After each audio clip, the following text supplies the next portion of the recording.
maravilloso de Jesús, sí Señor, es alabanza y adoración lo que te ofrezco, Señor, en el nombre maravilloso de Jesús. Padre, abordamos tu trono de gracia en esta mañana en el todo suficiente nombre de nuestro Señor Jesucristo. Padre, primeramente para agradecerte porque tú nos permitiste, Señor Jesús, abrir nuestros ojos, ver a la luz del día, Señor. Pero sobre todo, Padre, el que tú nos hayas permitido estar en tu casa en esta mañana para ser alimentados con tu palabra, Señor.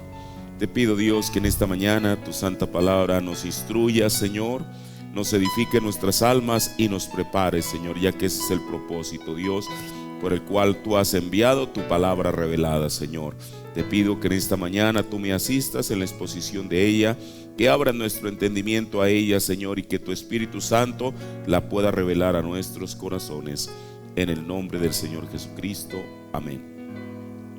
Dios bendiga a cada uno de ustedes en esta mañana. Les saludo en el nombre del Señor Jesucristo. Todos bienvenidos a la escuela dominical. Vamos a ir al capítulo 13 del Evangelio según San Mateo. El verso 24, vamos a ver del versículo 24 al verso 30. San Mateo 13. San Mateo, el capítulo 13, el verso 24 al versículo 30.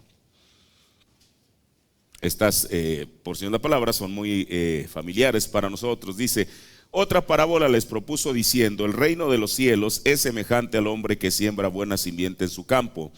Mas durmiendo los hombres, vino su enemigo y sembró cizaña entre el trigo y se fue. Y como la hierba salió e hizo fruto, entonces apareció también la cizaña. Y llegándose los siervos del padre de la familia le dijeron: Señor, ¿no sembraste buena simiente en tu campo? ¿De dónde pues tienes cizaña? Y él les dijo: un hombre enemigo ha hecho esto. Y los siervos le dijeron: ¿quieres pues que vayamos y la cojamos? Y él dijo: no, porque cogiendo la cizaña no arranquéis también con ella el trigo. Dejad crecer juntamente lo uno y lo otro hasta la siega. Y al tiempo de la siega yo diré a los segadores: segad primero a la cizaña y atadla en manojos para quemarla, mas recoged el trigo en mi alfolí. Amén. Tome su asiento. En estos servicios pasados estuvimos hablando sobre lo que es la escuela dominical, lo que es el reino de Dios. Y en esta mañana yo quiero cambiarle un poquito el título y quiero hablar sobre el reino de los cielos. Ahora, esto es muy importante porque, bueno, nos instruye y nos enseña muchas cosas. Mire, en Mateo, en este capítulo, el capítulo 13, del cual leímos solamente una porción, Jesús expone 7 parábolas en todo el capítulo. Bueno, la mayoría de parte del capítulo. Ahora, ¿qué es una parábola? Una parábola es una narración del ámbito natural con una aplicación espiritual. O sea, Jesús, como dice la Biblia, les hablaba en un lenguaje claro, sencillo, de tal manera que en los evangelios dicen que los que eran del común del pueblo le oían de buena gana. O sea, le oían alegres. ¿Por qué? Porque ellos entendían el lenguaje en el cual él les hablaba. Él habló de ovejas y cabritos, de árboles, habló de trigo, habló de todas estas cosas con las cuales su audiencia, aquellos que le escuchaban, estaban familiarizados. Porque muchos de ellos eran agricultores o eran pastores, etcétera. Entonces ellos entendían perfectamente el lenguaje de Jesús. Ahora, por eso Jesús les hablaba en parábolas, que era una historia, una narración, como yo le decía en la descripción, del ámbito natural, o sea, de lo que está a nuestro alrededor. Pero no solamente era con el propósito de contarles una historia nueva, sino que esa parábola tenía una explicación, una aplicación espiritual, o sea, algo que fuera de beneficio para sus vidas. Y estas 7 parábolas de las cuales Jesús, o a las cuales se refiere aquí en Mateo, el capítulo 13, La primera, desde luego, si hemos leído ese capítulo, habla del sembrador. Cómo es que el sembrador sembró a sembrar y una semilla cayó en tal tipo de suelo, otra en tal tipo de suelo, otra en tal tipo de suelo y otra en otro tipo de suelo. La segunda parábola, que es la que acabamos de leer, es la del trigo y la cizaña. La tercera parábola es la de la semilla de mostaza. La cuarta parábola es la levadura. La quinta, el tesoro escondido. La sexta, la perla de gran precio. Y la séptima, la red. Todas esas están contenidas en el capítulo 13 de San Mateo. Ahora, el profeta de Dios dijo que 7 es número de adoración, es número perfecto, es número completo y número de finalización. Así que Jesús estaba tomando el número correcto para poder hablar de estas parábolas. Ahora, pero 6 de ellas, o sea, omitiendo la primera, las otras de la 2 a la séptima, o sea 6, las dedica a hacer una semejanza de lo que es el reino de los cielos. Y esta es mi intención en estos hoy y los domingos subsiguientes, explicarlas cada una de ellas. No que yo tenga la capacidad de explicar lo que dijo Jesús, pero verlas a través de la revelación que Dios ha enviado para ver cuál es la aplicación espiritual a nosotros. Porque no es importante solamente conocer una parábola, sino cómo se aplica a nuestras vidas. Ahora, si esas 6 parábolas a las cuales me voy a referir, uno las estudia con detenimiento, uno podrá ver que las 3 primeras, o sea, me voy a referir, o sea, desde la parábola de la cizaña del trigo hasta la levadura, estas fueron dirigidas a una multitud mixta, o sea, a toda la gente que lo escuchaba. De la tercera a la sexta, las 3 restantes fueron pronunciadas en privado a los 12 apóstoles. Mire, esto es muy importante porque en los evangelios encontramos eso. En una ocasión en Mateo 24, dice la Biblia que los discípulos, viendo el templo, estaban maravillados. Y Jesús les dijo que no quedaría piedra sobre piedra. Pero después en privado, Él les contestó a ellos, dijo el profeta, a 3 preguntas que le hicieron, les dio 3 respuestas.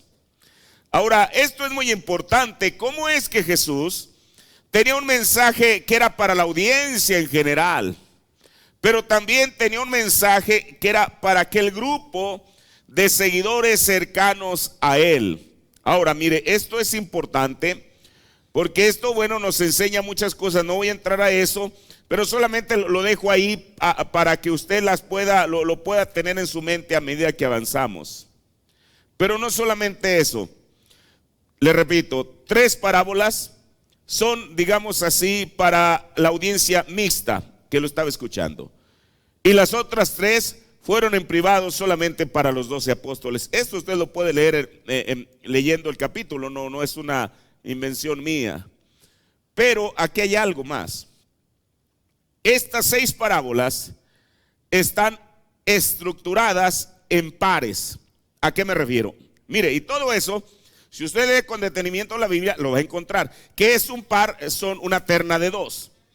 O sea, están estructuradas en pares. O sea, ahora, ¿por qué? Porque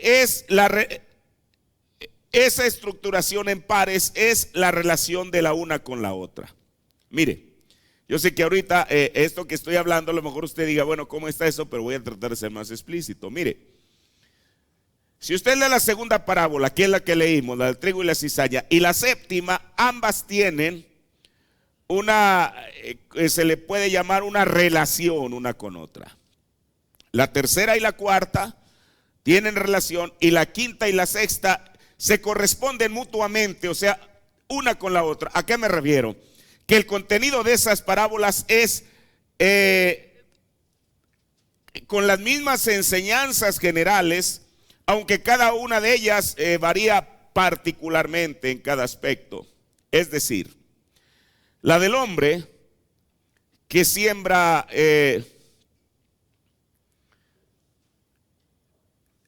la buena simiente, o sea, la que acabamos de leer, con la parábola de la red. Y ahorita le voy a decir por qué. La del grano de mostaza con la levadura y la del tesoro escondido con la del tratante de perlas, o sea, como es conocido, las perlas de gran precio. Estas cosas no fueron dichas por Jesús casualmente o accidentalmente, sino que tienen un propósito. Ahora, para hallarles más sentido a las enseñanzas de estas parábolas referentes al reino de los cielos, no las vamos a estudiar en el orden en que Jesús las habló, sino más bien en su correspondencia, o sea, de par en par, así como yo le decía. Aquellas parábolas que en su esencia se refieren a algo mismo, las vamos a ir estudiando en ese sentido para poder entender o tener un entendimiento mayor.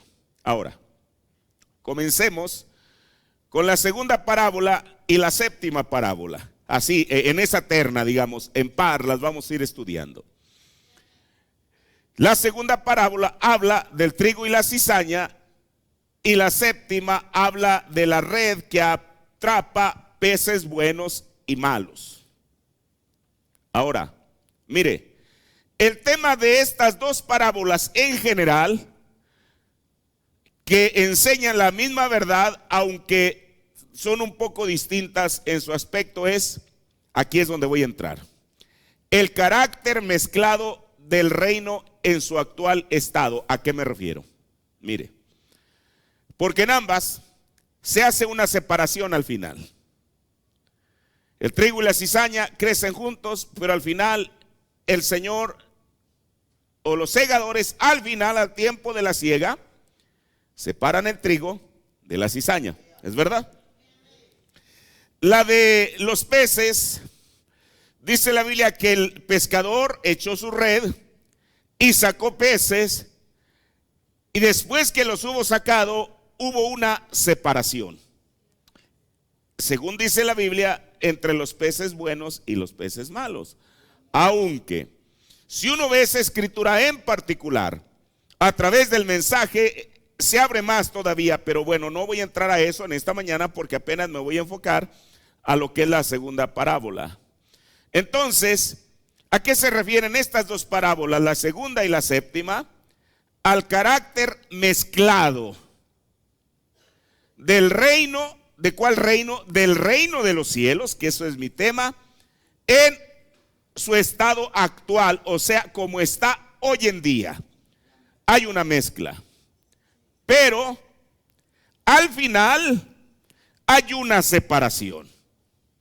Usted esto no lo encuentra en las otras dos parábolas, solamente en la segunda y la sexta. Por eso espero que poco a poco usted vaya entendiendo el por qué las quise separar de esa manera en pares, o sea, aquellas que tienen correspondencia una a la otra. Ahora, a diferencia de la parábola del sembrador, que es con la que Jesús comienza a hablar en el capítulo 13 de San Mateo, Jesús, el énfasis que él hace es en el resultado individual que el evangelio hace en cada persona, porque ahí nos habla de un sembrador, y este sembrador estaba sembrando buena semilla, o sea, era una semilla fértil. Pero ¿dónde residió el que se tuviera o eventualmente no se tuviera ninguna cosecha? En la clase de terreno en la cual cayó la semilla. Uno no puede culpar ni al sembrador ni a la semilla. Fue el terreno. Ahora, eso se refiere que cada uno de nosotros individualmente somos un receptor de la semilla. Y sin duda alguna, que la palabra de Dios, porque esa es la palabra de Dios es una semilla fértil. A través de las edades le ha producido una novia a Cristo. Y en esta edad no es la excepción. En esta edad le producirá una novia a Jesucristo. La palabra es verdad, el mensaje es verdad, pero ahora va a depender en qué terreno está cayendo en este momento. De ahí va a residir todo. Por eso en esta mañana no estamos engañados, hemos conocido la verdad. La verdad es la palabra de Dios. Y la palabra de Dios va a producir lo que el Señor dijo que produciría, una novia. Ahora, eso es en la primera parábola donde habla del sembrador, pero le digo, no, en esta mañana no vamos a hacer énfasis, vamos a omitir la primera para comenzar a hablar a partir de la segunda hasta la séptima, trayéndolas en ternas, en mancuernas, digámoslo así, primeramente la segunda y la séptima, pero estamos en la segunda.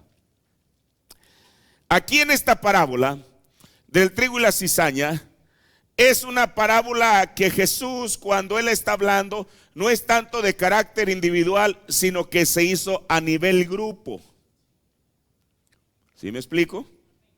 Porque Jesús no habló de un solo grano de trigo o una espiga de trigo y una espiga de cizaña. Está hablando de un trigal. Usted sabe a lo que me refiero. O sea, de una parcela de trigo. Pero que en esa parcela hubo otra siembra dentro de la misma parcela de otra planta distinta, a la cual me voy a referir también en esta mañana. Pero mire, comencemos preguntándonos, ¿quién es el sembrador de la buena semilla? Jesús mismo nos dijo esto aquí en Mateo 13:37. Y respondiendo Él les dijo: el que siembra la buena simiente es el Hijo del Hombre. Estamos de acuerdo hasta ahí. Entonces, el que siembra la buena simiente es Jesucristo. Si lo traemos a este día, Jesucristo ha sembrado su palabra revelada a través del ministerio del Hijo del Hombre. Por eso este mensaje que estamos recibiendo o que hemos recibido tiene que proceder de parte de Dios, porque según el orden bíblico, lo primero que se sembró fue semilla buena, y quien la sembró fue el Hijo del Hombre. Hoy en día, lo primero que se sembró fue una simiente fértil, y aquel que la sembró fue Jesucristo a través del ministerio del Hijo del Hombre. Creo que a mí no me queda ninguna duda, espero que usted tampoco en cuanto a esto. Bueno, ya sabemos quién sembró la semilla, pero la parábola no solamente es del trigo, sino es también de la cizaña, y es una conjunción, y es algo que ata, que une, dijo el profeta. Ahora, si ya sabemos quién es el que sembró el trigo, ¿quién es el que sembró la cizaña? Jesús mismo nos da la respuesta aquí en el capítulo 13 de San Mateo, en el verso 39, la primera parte dice: y el enemigo, yo quiero que note, no era un amigo, era un enemigo. Y el enemigo, y Jesús dijo quién era. Y el enemigo que la sembró es el diablo. Mire, esto tiene sentido. Ahorita voy a entrar un poquito. ¿Sabe usted que Satanás originalmente no se llamaba Satanás? La palabra Satanás quiere decir adversario. Entonces, en un principio no era adversario. Algo lo tuvo que haber convertido en un adversario. Ahora, entonces, en la parábola, cuando ellos le preguntan a Jesús: oye, ¿quién fue el que hizo esto? La que acabamos de leer en la Biblia. Jesús enfáticamente dijo que era su enemigo. Y aquí en el verso 39, Él repite otra vez que quien sembró cizaña es el enemigo. Ahora, mire, esto no es a partir de que Jesús narró esta parábola. Más bien es desde el principio y aún antes del principio. Mire, en la siguiente discrepancia, párrafo 26, dice el profeta: noten, fue la cizaña el enemigo. Mire, por ahí dejé unas imágenes, no sé si pudieran poner la primera. Noten, fue la cizaña. Ahí está la parábola para que usted la entienda. Y mire, y yo se lo quise traer las imágenes para que usted vea que hay mucho de parecido entre una planta y otra. Mire, dice el profeta, noten, fue la cizaña, el enemigo Satanás, quien sembró la discordia, o sea, la simiente de discrepancia. Él fue el culpable de haber hecho esta cosa horrible. Satanás sembró su simiente desde el principio, cuando Dios colocó su primera cosecha de seres humanos sobre la tierra. Adán, por supuesto, ya existía el conocimiento de la verdad, del bien y el mal, pero él no había llegado a eso todavía. Mire, pero permítame llevarlo un poquito más atrás. La condición del mundo actual no se remota al huerto del Edén, cuando Satanás plantó su simiente a través de la serpiente en Eva. Esto nos lleva más atrás, nos lleva hasta antes de la fundación del mundo. Y usted dice, ¿es verdad así? Sí, mire. Todo comenzó cuando un personaje llamado Lucero quiso ser semejante a Dios. Comenzó con un personaje que tenía en él malos motivos. Quería estar en una posición que no le correspondía. ¿Y qué fue lo que hizo? Bueno, todos sabemos el resto de la historia. La Biblia y el profeta nos la han narrado. Le voy a decir esto. Si este personaje llamado Lucero no se hubiera ensoberbecido en su corazón y hubiera querido ser semejante al Altísimo, si eso no hubiera sucedido, el mundo no estaría en la condición en la que está hoy. Usted dice, ¿pero qué de la serpiente? La serpiente actuó debido a una unción que vino sobre la serpiente. Porque la serpiente ya tenía en sí una pareja. No era la serpiente buscando el momento para poder unirse con Eva, pero fue una unción la que vino sobre la serpiente y la hizo cometer aquel acto. Ahora, ¿por qué? Porque aquel reino que no se le permitió, porque él dijo, junto a, usted sabe, a los lados del Aquilón voy a establecer mi reino. O sea, él quería un reino, ya existía un reino. Al no permitírsele establecer su reino en el cielo, entonces viene a establecer su reino en la tierra. Pero para establecer el reino en la tierra, él sabía, él trazó un plan. Así como Dios antes de la fundación del mundo trazó un plan de todo, hermano. A veces la gente se pregunta, bueno, pues el Señor si hubiera evitado todo este conflicto en el cual tenemos hoy y nunca hubiera creado a Satanás. Bueno, él lo creó con un propósito. Lo traemos a la tierra y decimos, bueno, el Señor si hubiera evitado este problema, este dilema en el cual estamos y no hubiera creado a la serpiente, la creó con un propósito. ¿Para qué? Para que su plan se desarrollara. Después de todo, hermano, Dios no comete errores y nadie va a sorprender a Dios. ¿Usted cree que cuando él en su mente pensó en crear a Lucero, no sabía quién iba a ser ese personaje? Claro que sí, porque él conoce todas las cosas desde el principio hasta el fin. Cuando él creó la serpiente, ¿cree usted que no sabía la razón que estaba creando a esa bestia? Claro que la sabía. Pero todo eso, hermano, con todo y eso, el plan de Dios nunca se sale de orden.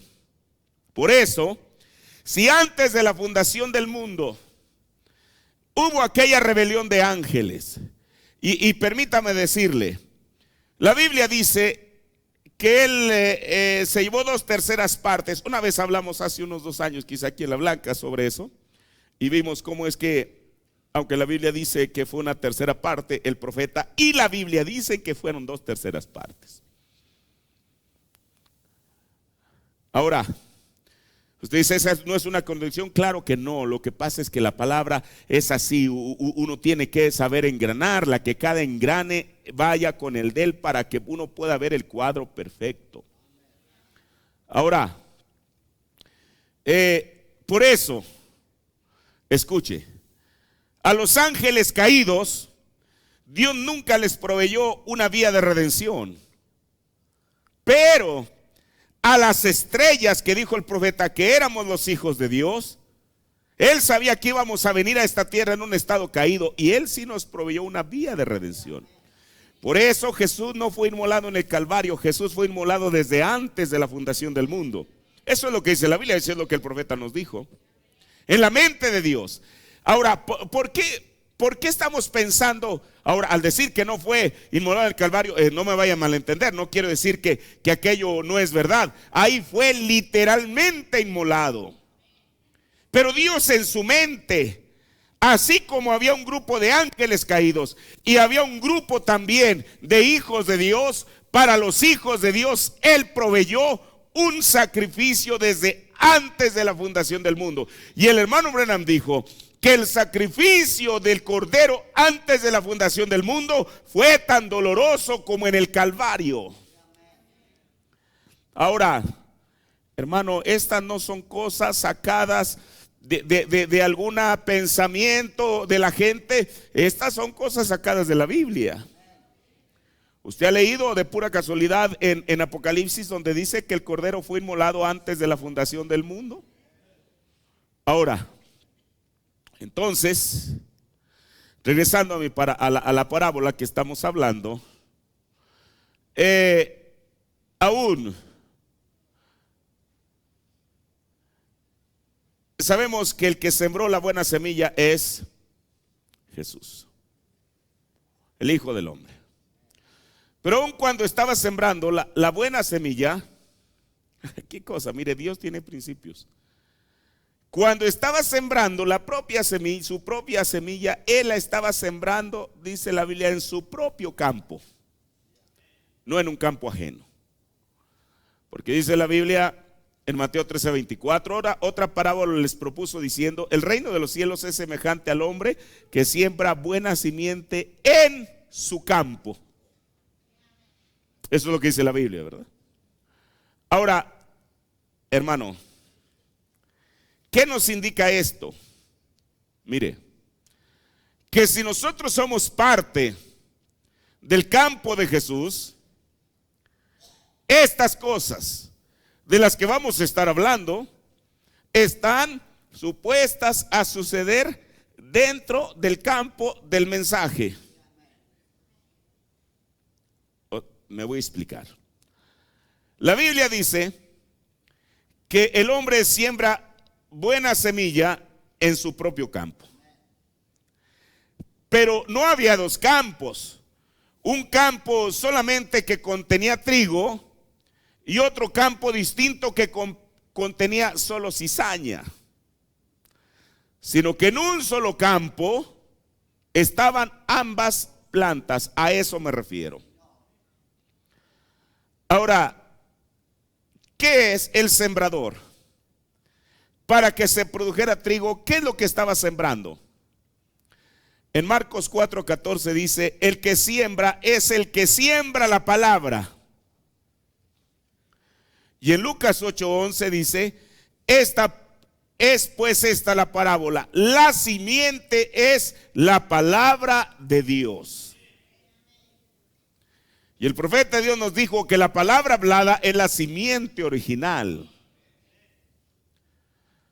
El profeta de Dios dice en el sermón: muéstranos al Padre, el Padre y nos basta, predicado el 19 de agosto de 1950, párrafo 40.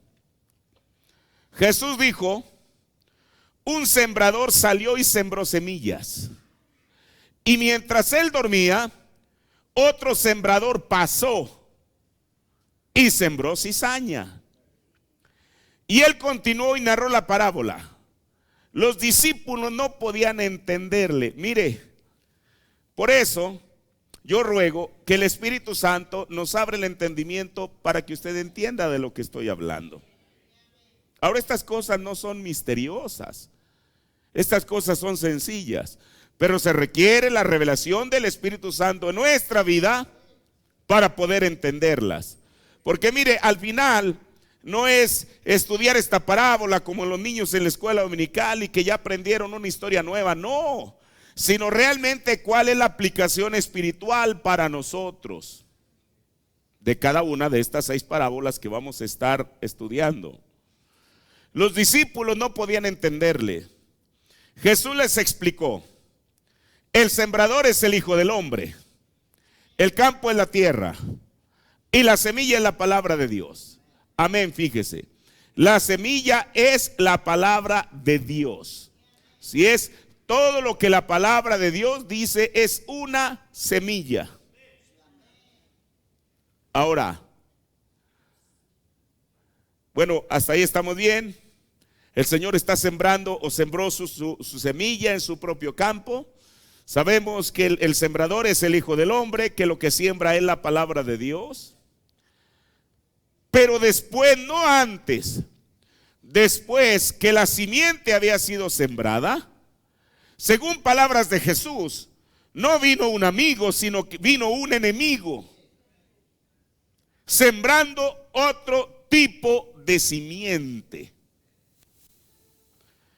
Y aquí mismo en Mateo 3:25 dice: mas durmiendo los hombres, vino su enemigo y sembró cizaña entre el trigo y se fue. Mateo 3:25. Esto ya lo leí la otra vez cuando hablábamos del tema ángeles segadores con C y segadores con S, porque tiene sentido.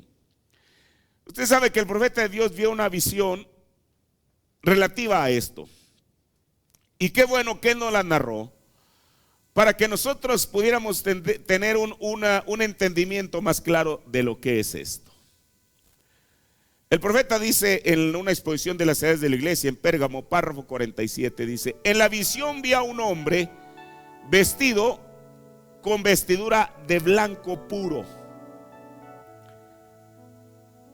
quien estaba sembrando grano en un campo recientemente arado. Era un día resplandeciente y la siembra se hacía en la mañana. ¿Quién fue ese hombre vestido de blanco del cual nos habla el profeta? Pues era el Hijo del Hombre, Jesús mismo. Pero cuando era de noche, después que el sembrador vestido de blanco se había ido, dijo el profeta, se había perdido en la curvatura de la tierra, vino un hombre vestido de negro. Ahora, yo le decía que aquí en las edades de la iglesia la tradujeron y dice y audazmente. Pero la palabra que el profeta de Dios usa en inglés es a hurtadillas, o sea, furtivamente. ¿Quién es alguien que actúa a hurtadillas o furtivamente? Es una persona que está haciendo las cosas tratándose de esconder detrás de algo por temor a ser descubierto. La Biblia no dice que el Hijo del Hombre estaba, usted sabe, como si estuviera cometiendo algo malo, sembrando la simiente por acá. No, ¿por qué él tenía que esconder el sembrar la buena simiente? Él estaba haciendo algo noble, algo correcto. Pero ahora el profeta lo pone, venía vestido de blanco. El otro, que venía vestido de negro, esperó la noche y con todo y eso, escondiéndose entre las sombras de la noche, comenzó a sembrar su simiente de discrepancia de cizaña en el mismo campo. O sea, no la estaba sembrando en su propio campo, sino la estaba sembrando en el campo de Jesús.